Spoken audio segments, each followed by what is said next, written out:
ይህ ድምጽ ትዛላችሁ ጣታችሁንና መገጣጠሚያዎቻችሁን የምታንቋቁ ከሆነ ደግሞ እርግጠኛ ነኝ ታንቋቋላችሁ። መገጣጠሚያዎቻችንን ስናንቋቋ ምን ይከሰታል እና ለጤናስ መጥፎ ነው ወይ? ሲኖቪያል ፈሳሻማ ቅባት መሰል ንጥረ ነገር ነው። ይህም መገጣጠሚያዎቻችን ውስጥ መካከል ይገኛል። ይህ አይነቱ እንቁላል አስኳል ይመስላል።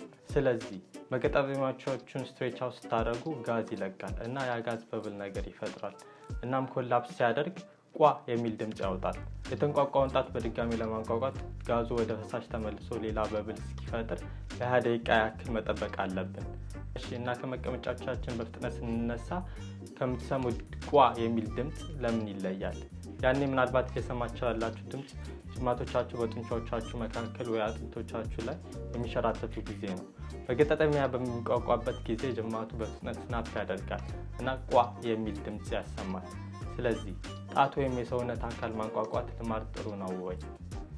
ምናልባት ዶናልድ አገር የተባለ ራሱን የሰየመ ተመራማሪ እጅ ማንቋቋት አርትራይሰር ያስከትላል አያስከትልም የሚለውን ለማወቅ አንድ እጁን ከሌላ እጁ ነጥሎ ለ60 ዓመታት ለማንቋቋት ወሰነ። ከ60 ዓመት ሙከራ በኋላ ሲያንቋቋ የነበረው እጁ ምንም አይነት አርትራይሰር በሽታ አልተከሰተበትም። ነገር ግን እንደዛም ሆኖ ለጤና ጥሩ አለመሆን ቻንስ አለው።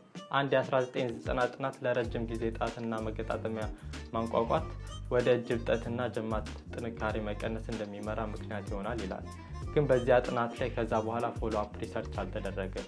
ስለዚህ ጣት ማንቋቋት መጥፎ ላይሆን ይችላል። ግን መጥፎ ባይሆንም ማንቋቋት በዙሪያችሁ ያሉትን ሰዎች አይረብሽም ማለት አይደለም።